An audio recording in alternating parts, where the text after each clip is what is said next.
नमस्कार, स्वागत है आप सभी का देवभूमि समाचार में। मैं आपके साथ निकिता कश्यप। बुलेटिन की शुरुआत करते हैं। पवित्र सावन मास के तीसरे सोमवार को उत्तराखंड के मुख्यमंत्री पुष्कर सिंह धामी ने भोलेनाथ की पूजा अर्चना कर प्रदेशवासियों की सुख समृद्धि और खुशहाली की कामना की। तो वहीं आपको बता दें कि मुख्यमंत्री ने भगवान शिव से प्रार्थना की है कि सभी भक्तों की मनोकामनाएं पूर्ण हो और उनके जीवन में सदैव सकारात्मक ऊर्जा का प्रभाव बना रहे। तो वहीं आपको बता दें कि श्रावण के इस पावन अवसर पर मुख्यमंत्री पुष्कर सिंह धामी की ओर से शिव आराधना में प्रदेशवासियों में आध्यात्मिक ऊर्जा का संचार किया। तो उन्होंने कहा कि श्रावण मास भक्ति, आस्था और तप का प्रतीक है।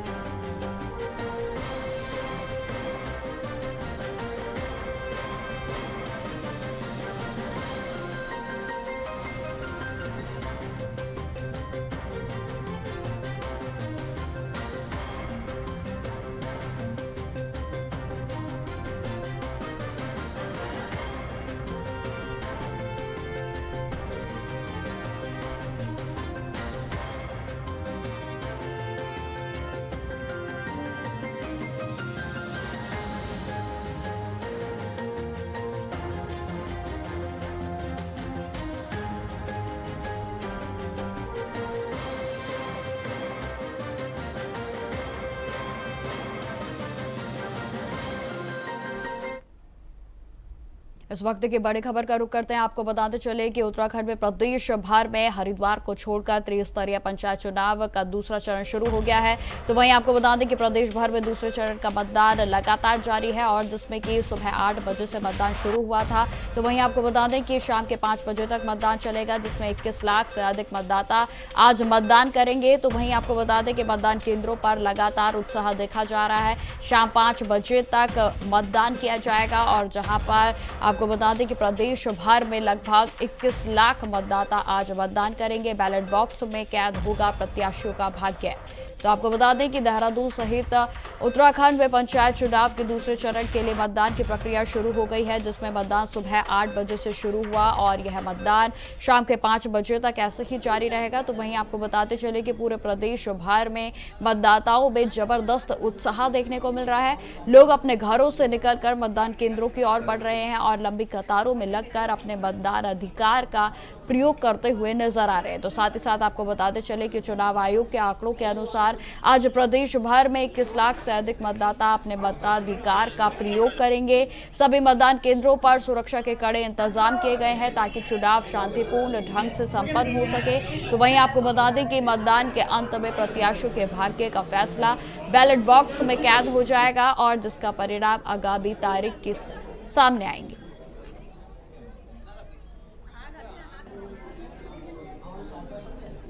तो आपको बता दें कि उत्तराखंड में त्रिस्तरीय पंचायत चुनाव के दूसरे चरण का मतदान आज सुबह 8 बजे से शुरू हो गया है और आप लंबी लंबी कतारें देख सकते हैं मतदाताओं की, जो कि मतदान केंद्रों पर लगी हुई हैं। तो वहीं आपको बताते चले कि महिलाएं हों, बुजुर्ग हों या फिर युवा, सभी में खास उत्साह देखा जा रहा है और लगातार मतदान केंद्रों पर भीड़ जो है वो जुटी हुई है। तो वहीं आपको बता दें कि मतदाताओं में खास उत्साह नजर आ रहा है, जो कि मताधिकार का प्रयोग करने के लिए सुबह से ही कतारों में लगे हुए नजर आए। तो वहीं आपको बता दें कि शाम के 5 बजे तक मतदान इसी तरीके से जारी रहेगा। तो वहीं आपको यह भी बताते चले कि चुनाव आयोग के अनुसार आज लगभग 21 लाख मतदाता अपने मताधिकार का प्रयोग करेंगे।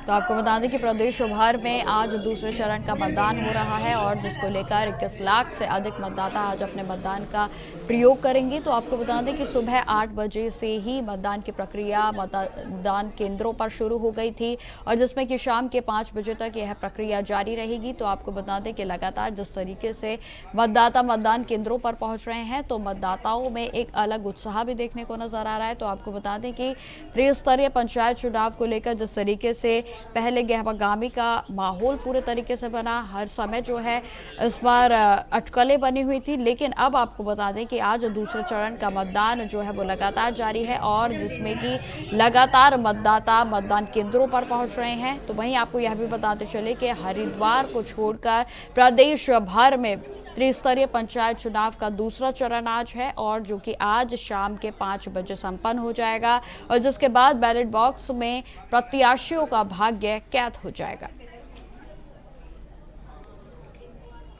तो उत्तराखंड में त्रिस्तरीय पंचायत चुनाव को लेकर आपको बता दें कि तमाम अटकलें जो है वो बनी हुई थी, जिसमें कि हाईकोर्ट के फैसले के बाद तिथियों को भी बदला गया था और जिसके बाद आज दूसरे चरण का मतदान जो है वो लगातार किया जा रहा है। और इससे पहले चरण का मतदान 25 तारीख को संपन्न हो गया था और जिसके बाद आज दूसरे चरण का मतदान है। तो वहीं आपको बता दें कि इसके बाद जो भी प्रत्याशी हैं उनके भाग्य अब बैलेट बॉक्स में पूरे तरीके से शाम के 5 बजे तक जमा हो जाएंगे और जिसके बाद आपको बता दें कि इस बार मतदाताओं के जो मतदान किए गए हैं उसके आधार पर इसके रिजल्ट की घोषणा की जाएगी।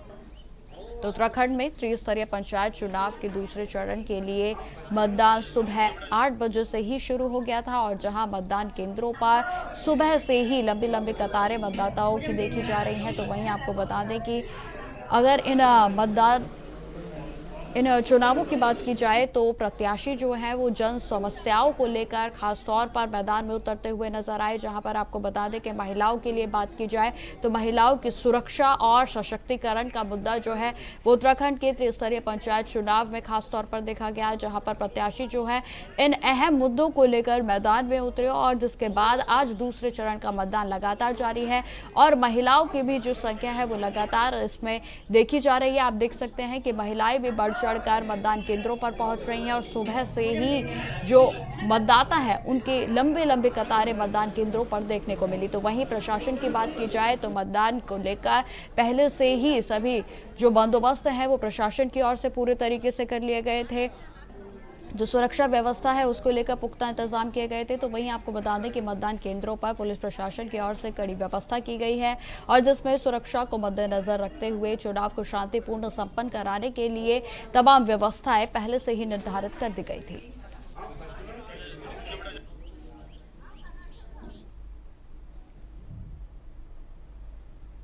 इस खबर पर अधिक जानकारी के साथ हमारे साथ अभय कैंतुरा जुड़ गए हैं। तो अभय, जिस तरीके से आज त्रिस्तरीय पंचायत चुनाव का दूसरा चरण शुरू हो गया है, सुबह 8 बजे से ही मतदान केंद्रों पर लंबे लंबे कतारें मतदाताओं की देखी जा रही है। क्या कुछ ताजा अपडेट है, किस तरीके का उत्साह नजर आ रहा है? देखिए, पूरे पंचायत चुनाव को लेकर इस समय पूरे उत्तराखंड में एक अजब सा उत्साह यहाँ पर देखने को मिल रहा है। इस पंचायत चुनाव में चाहे युवा हो, बुजुर्ग हो या फिर महिलाएं हो, सभी जोश के साथ वोट डालते हुए कि यहाँ नजर आ रहे हैं। मेरे पीछे आप देख सकते हैं राजधानी देहरादून के सबसे नज़दीकी जो पोलिंग बूथ है राजकीय इंटर कॉलेज नालापानी का, ये वो उसका दृश्य है। इस पोलिंग बूथ पर सुबह से ही मतदाताओं की लाइनें यहाँ पर लगी हुई है। सभी लोग वोट कास्ट करने के लिए यहाँ पर आ रहे हैं क्योंकि सबसे छोटी सरकारों का चुनाव है। तो ऐसे में उन मजबूत सरकार चुनने के लिए अपना ऐसा नेता जनप्रतिनिधि चुनने के लिए जो उसके साथ हर सुख दुख में यहाँ पर खड़ा हो, विकास के लिए बातचीत करने के लिए हो, उन सब चीज़ों को लेकर यहाँ पर है। जिस प्रकार से भीड़ यहाँ पर है, सभी लोग उत्सुक यहाँ पर नजर आ रहे हैं। हमारे साथ ऐसे ही एक यहाँ प्रत्याशी हैं, उनसे बातचीत करते हैं क्या कुछ। मैम, आज पंचायत चुनाव का दूसरा चरण है, यहाँ पर आप पोलिंग बूथ पर आप लोग मौजूद हैं। सुबह से ही आप लोग बातचीत कर रहे हैं मतदाताओं के साथ, क्या है वोट डालें, किस तरीके का रुझान नजर आ रहा है, कैसा जोश नजर आ रहा है? जनता में बहुत अच्छा रुझान और जोश है और सभी लोग अपने गांव के क्षेत्र के विकास के लिए बढ़ चढ़कर योगदान दे रहे हैं। सभी कह रहे हैं हमारे गांव में अब की बार कोई ऐसा नेता चुनकर आना चाहिए जो विकास की ओर अग्रसर रहे और हमारे गांव में विकास कराए। आप खुद चुनाव मैदान में हैं, क्या कुछ जनता के बीच जा रहे हैं, कैसी बातचीत आप कर रहे हैं, क्या कुछ उनसे वायदे कर रहे हैं कि इसलिए आप वोट डालें, अरे इसलिए विकास के लिए आपकी जो सोच है क्या कुछ है? देखिए, मेरी सोच तो यही है कि यहाँ पर हमारे क्षेत्र में, हमारे ग्रामीण क्षेत्र में विशेषकर पानी की बहुत समस्या थी, जो माननीय विधायक उमेश शर्मा काऊ जी के द्वारा हमारे यहाँ ये पाइपलाइन जो जुड़ी है उससे काफ़ी हद तक पानी की समस्या दूर हो जाएगी। साथ ही विशेष तौर से महिलाओं में रोजगार की समस्याएं हैं जिसे मैं आने के प्रधान बनने के दौरान उपरांत मैं पूर्ण करूँगी। महिलाओं को स्वयं सहायता समूह से जोड़कर मैं उन्हें रोजगार दूँगी और सड़क पानी, बिजली, लाइटें, ये सब तो मेरा वैसे भी विशेष तौर से प्रयास रहता है और मैं लगातार क्षेत्र में बिल्कुल अग्रणी रूप से आगे बढ़कर कार्य करती हूँ। Thank you. अच्छा, हमारे साथ कुछ युवा भी हैं, उनसे भी बातचीत करते हैं। आप लोग खुद यहाँ वोट डालने के लिए आए हैं, क्या सोच के आप वोट डाल रहे हैं, कैसा चाहिए आपको जनप्रतिनिधि? जैसे आप लोगों को पता ही होगा, वैसे तो पता नहीं है, लेकिन वो मेरी मम्मी है और मेरी मम्मी ने हमेशा ही शुरुआत से हर लोगों के लिए काम किया है, चाहे उन पर पद था या नहीं था, शुरुआत से उन्होंने काम किया लोगों के लिए और कितने ही सालों से गाँव वालों के लिए काम करी और इन्हीं की जैसी होनी चाहिए जो होनी चाहिए, इसलिए मैं वोट देने आया हूँ। अपना मेरा पहला वोट गया है और मेरा पहला वोट मेरी माँ को गया है। अच्छा, आप बताइएगा कैसा जनप्रतिनिधि चाहते हैं आप, जो आप लोगों के लिए यहाँ विकास के लिए समर्पित? बिल्कुल, जैसे हमारी सुनीता थापा जी हैं, हम उन्हें 15 साल से जानते हैं, तो सुनीता थापा जो ऐसी हैं वो पर्सनली मैं उनको बहुत अच्छे से जानती हूँ। अगर आप रात के 12 बजे भी उन्हें कॉल करोगे, ऐसा नहीं कि मेरे को जानती है तो मेरा फ़ोन उठाएगी, वो हर किसी अननोन पर्सन का भी फ़ोन उठाती है और सीधा उसका इशू सुनती है और सीधा पहुंच जाती है। तो आज से नहीं है हम जानते, इसलिए हम लोग उन्हें बहुत पहले से जानते हैं। तो सुनीता थापा ग्रेट है फिलहाल हमारे लिए। तो इसके अलावा हम आपको पोलिंग बूथ के अंदर का कुछ और दृश्य दिखाते हैं जहां पर पोलिंग चल रही है, उनसे भी देखते हैं किस तरह का नज़ारा वहां पर है, क्या कुछ है। क्योंकि आप इस समय देख सकते हैं कि नाला पानी जो इंटर कॉलेज का है, ये पोलिंग बूथ है, यानी यहाँ पर पोलिंग बूथ में इस समय मतदान की जो प्रक्रिया है वो यहाँ पर चल रही है, व्यवस्थाएं पूरी यहाँ पर है। लोग लाइन लगाकर, यानी बाहर से जो मतदाता यहाँ पर आ रहे हैं वो अपनी पर्ची लेकर यहाँ पर आएंगे, यानी जो वोटर लिस्ट में जो उनकी संख्या है, उनके वोटर लिस्ट की उस संख्या के आधार पर यहाँ पर आएंगे और उसके आधार पर उनको यहाँ पर ब्रॉडकास्ट करने के लिए अनुमति यहाँ पर होगी। पूरी लाइन यहाँ पर लगी है, महिलाएं यहाँ पर आ रही हैं, सुरक्षा के भी चौक चावन जो प्रबंध होते हैं वो यहाँ पर किए गए हैं और कुछ महिलाएं वोट डालकर यहाँ पर आई हैं। उनसे बातचीत करते हैं कि कैसे उन्होंने ब्रॉडकास्ट किया है, क्या सोच के उन्होंने बातचीत करी है, उनसे सीधे बातचीत करें। मैम, आप लोग वोट डाल के आज यहाँ पर आए हैं, किस तरीके का जनप्रतिनिधि चाहते हैं आप, क्या सोच के आप लोगों ने आज ब्रॉडकास्ट किया है? जी सर, हम ऐसा चाहते हैं कि जो हमारे लिए विकास कर पाए और जो हमें मतलब हर चीज़ से अच्छी फैसिलिटी दे पाए, क्योंकि वोट हमारा अधिकार है और हम इसका वो उठाना चाहते हैं फ़ायदा, कि हमें सबको इसका फ़ायदा हो। नहीं, आप बताइएगा, आपने भी वोट डाला है, क्या सोच के आप वोट डाल के आए कि कैसा चाहिए, कैसा प्रधान चाहिए, ऐसा प्रधान चाहिए जो हमारे सुख दुख में साथ हो और वो हमेशा साथ रहे, कभी हमें ज़रूरत पड़ी वो हमेशा साथ में रहे, ऐसे ही चाहते हैं सर। बिल्कुल, ये कह सकते हैं कि सभी लोग छोटी सरकारों में ऐसा जनप्रतिनिधि अपना चुनना चाहते हैं जो उनके सुख दुख का हो और खासतौर पर विकास के लिए समर्पित हो। यानी गांव की जो छोटी छोटी समस्याएं, चाहे वो बिजली पानी की हो या फिर सड़कों की हो या फिर दूसरी चीजें, उसके लिए काम करने वाला यहाँ पर हो, ऐसे जनप्रतिनिधि चुनना चाहते हैं। जी बिल्कुल। अब अगर विश्व की बात की जाए, त्रिस्तरीय पंचायत चुनाव का दूसरा चरण आज है। क्या अहम मुद्दे जो है, क्या अहम विषय जो हैं, उनको लेकर मतदाता मतदान केंद्रों पर पहुंच रहे हैं प्रदेश भर की अगर बात की जाए? जी बिल्कुल, अगर हम पूरे प्रदेश की बात करते हैं तो पूरे प्रदेश का सिनेरियो सिर्फ इसी एक पोलिंग बूथ से यहाँ पे भी नजर आ सकता है, क्योंकि जिस तरीके से इस समय लाइन यहाँ पर लगी है मतदाताओं की, ये मतदाताओं की लाइन नहीं बल्कि उस छोटी सरकार, मजबूत सरकार को चुनने के लिए वो लाइन लगी है, जो चाहते हैं कि उनका जनप्रतिनिधि ऐसा हो जो विकास के लिए समर्पित हो। प्रदेश के 10 जनपदों में, यानी 10 जिलों के 40 विकास खंडों में इस समय चुनाव चल रहा है। 21 लाख से ज़्यादा मतदाता इस समय अपने लिए ऐसा जनप्रतिनिधि चुनने के लिए यहाँ पर ब्रॉडकास्ट करने के लिए लाइनों में लगे हैं, जो उनके लिए विकास के काम यहाँ पर करके दें, यानी उनके गाँवों को और सशक्त बनाने का काम करें, उनके क्षेत्र को, चाहे वो क्षेत्र पंचायत से जुड़ा हो, जिला पंचायत से जुड़ा हो या फिर ग्राम प्रधान हो, उनके लिए ऐसे विकास के काम करके दें ताकि जो गांव विकसित हो सके, ताकि समाज विकसित हो सके, राज्य विकसित हो सके, जनपद विकसित और उसके बाद देश विकसित हो। तो उन सब चीज़ों को लेकर समर्पित हो और इस तरीके की लाइनें हर पोलिंग बूथ पर आपको सुबह 8 बजे से ही देखने को मिल रही होंगी।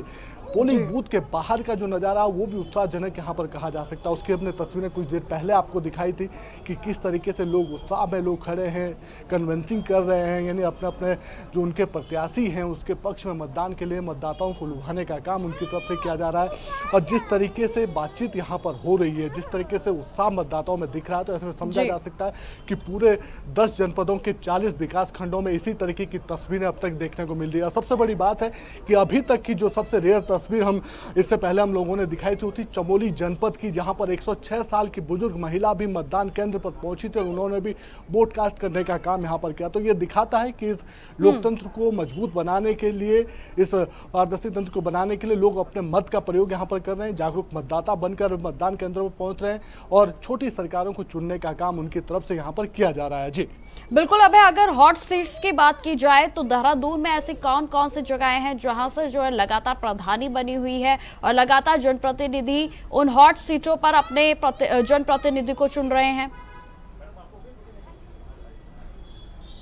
देखिए, हम देहरादून जनपद की अगर हम बात करें तो देहरादून जनपद में 3 विकास खंडों में इस दूसरे चरण का मतदान यहाँ पर हो रहा है।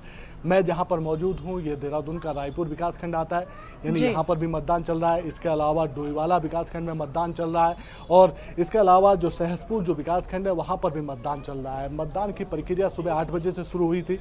जो रुझान अब तक के मिल पाए हैं, लगभग 10% के करीब मतदान यहाँ पर हो चुका है।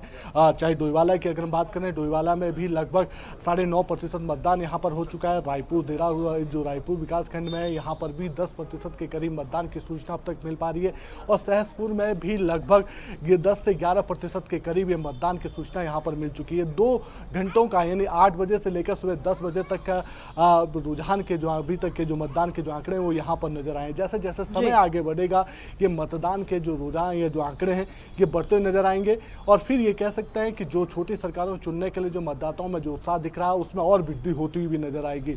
या आज ये कह सकते हैं कि सेकंड चरण के मतदान के साथ ही जो मतपेटियां हैं वो यहाँ पर बंद हो जाएंगी। बैलेट पेपर से जो चुनाव मैदान में जो प्रत्याशी चुनाव मैदान में जो उतरे हैं उनके भाग्य का फैसला बैलेट पेपर में इन बैलेट मतपेटियों में यहाँ पर बंद हो जाएगा और 31 जुलाई को मतगणना के साथ वो खुलना शुरू हो जाएगा। और 31 जुलाई को ये कह सकते हैं सुबह 8 बजे से मतगणना जब शुरू होगी तो फिर ये रिजल्ट्स आने शुरू हो जाएंगे और ये पता चल पाएगा कि जनता ने अपना जनप्रतिनिधि किसे चुनने का काम यहाँ पर किया है। जी अब अगर प्रशासन की ओर से व्यवस्थाओं की बात की जाए तो किस तरीके की व्यवस्था इस समय आपको देखने को मिल रही है? देखिए, मैं पोलिंग बूथ के उस तस्वीरों को आपको दिखाता हूँ। ये पोलिंग बूथ में लाइन लगी, सबसे आगे पोलिंग बूथ में जो दरवाजे पर यानी जो अंदर मतदान का जो कक्ष है, अंदर हम नहीं जा सकते हैं क्योंकि कैमरा ले जाना है, लेकिन उनसे आगे जो सबसे आगे वो पुलिस के कर्मी वहाँ पर खड़े हैं, सुरक्षा कर्मी वहाँ पर खड़े हैं। वो लाइन वाइज यानी हर व्यक्ति को एक एक करके लाइन को आगे बढ़ाने का काम कर रहे हैं। इसके अलावा मतदान केंद्र के बाहर भी जो सुरक्षा है वो सुरक्षा भी काफ़ी कड़ी यहाँ पर रखी गई है। पुलिस के जो जवान हैं उनकी तैनाती यहाँ पर रखी गई है। इसके अलावा जो जिला प्रशासन के जो जवान हैं वो जवानों के भी मजिस्ट्रेट यानी सेक्टर जो मजिस्ट्रेट हैं वो लगातार ये तस्वीरों में आप उन सब चीज़ों को देख सकते हैं कि लगातार उन सब चीज़ों की बारीकी से चेकिंग यहाँ पे कर रहे हैं, उन चीज़ों का निरीक्षण वो कर रहे हैं कि मतदान स्थलों पर किसी प्रकार की कोई कमी तो नहीं है। ये कह सकते हैं कि लगातार जो व्यवस्थाएँ उन व्यवस्थाओं का निरीक्षण भी हो रहा है, लेकिन जिस प्रकार से मतदान केंद्रों में व्यवस्था यहाँ पर रखी गई है ये कहा जा सकता है कि मतदान को पारदर्शी तरीके से निर्विघ्न से संपन्न कराने के लिए जो संकल्प राज्य निर्वाचन आयोग ने लिया था वो संकल्प धरातल पर भी उतरता हुआ दिख रहा है और पूरी व्यवस्थाएं चाक चौबंद यहाँ पर नजर आ रही है। जी ठीक है, अब है तमाम जानकारी के लिए आपका बहुत बहुत धन्यवाद। तो जिस तरीके से आपको बता दें कि उत्तराखंड में त्रिस्तरीय पंचायत चुनाव लगातार जारी है और मतदाता लगातार मत केंद्रों पर पहुंच रहे हैं और जहां लंबे लंबे कतारें भी लगी हुई हैं तो वही आपको बता दें कि मतदाताओं में खास उत्साह भी नजर आ रहा है।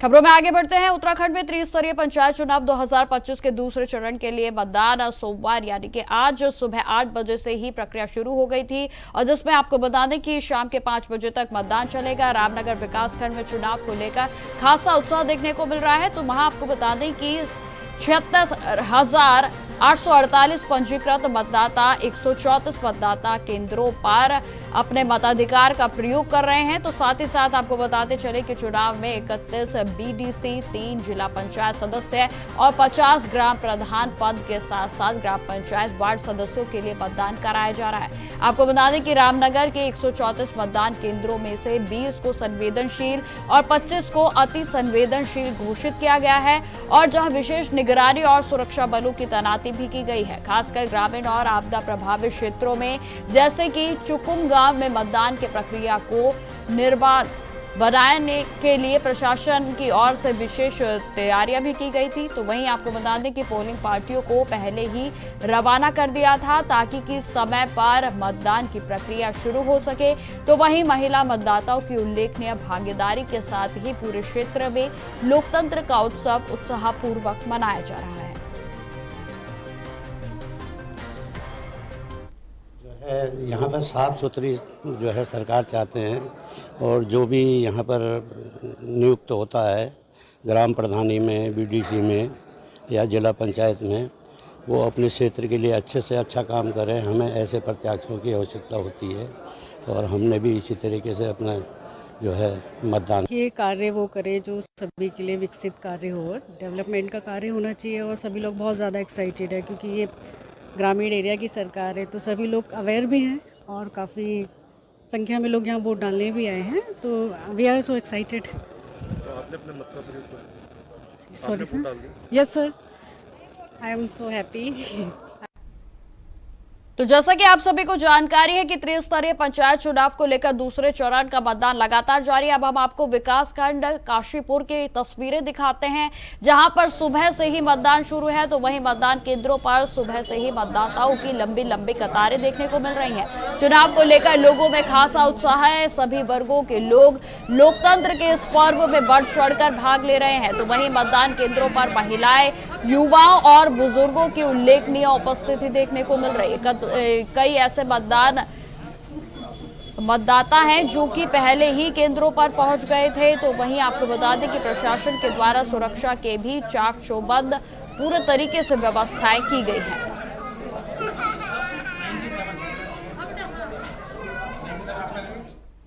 अब आपको डोईवाला की तस्वीरें दिखाते हैं, जहां पर डोईवाला ब्लॉक में भी चल रही पंचायत चुनाव की मतदाता प्रक्रिया का जोनल मजिस्ट्रेट धर्मेंद्र सिंह ने निरीक्षण किया। तो वहीं आपको बता दें कि उन्होंने मतदाता केंद्रों पर जाकर व्यवस्थाओं का जायजा लिया है और मतदान कर्मचारियों को निष्पक्ष और पारदर्शी चुनाव संपन्न कराने के निर्देश दिए गए। निरीक्षण के दौरान उन्होंने सुरक्षा व्यवस्था की भी समीक्षा की और मतदाताओं को शांतिपूर्ण ढंग से मतदान करने की अपील भी की गई है। तो साथ ही साथ बताते चले कि इस दौरान जोनल मजिस्ट्रेट ने मतदान केंद्रों के भीतर मोबाइल फोन को ले जाने से पूरे तरीके से प्रतिबंधित कर दिया।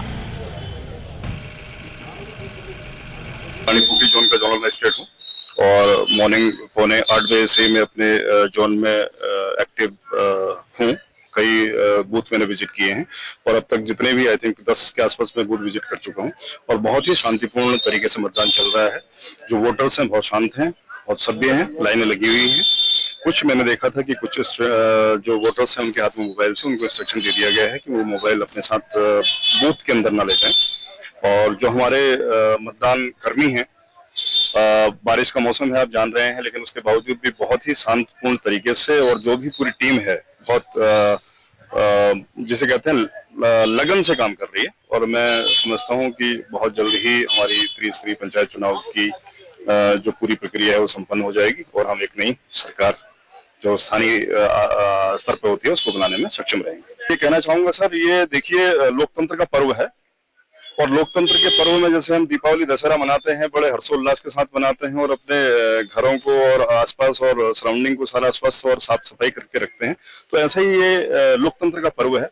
और मैं समझता हूं कि जितने भी हमारे मतदाता हैं, जो भी सक्षम है आने में वो आए, और जो किसी कारण वो खुद आने में सक्षम नहीं है तो उनको अपने परिवार से रिक्वेस्ट करनी चाहिए कि वो अपने परिवार या अपने पड़ोसियों के सहायता लेकर मतदान स्थल तक जरूर। तो फिलहाल इस बुलेटिन में इतना ही। देश दुनिया की तमाम खबरों की जानकारी के लिए बने रहे हमारे साथ। नमस्कार।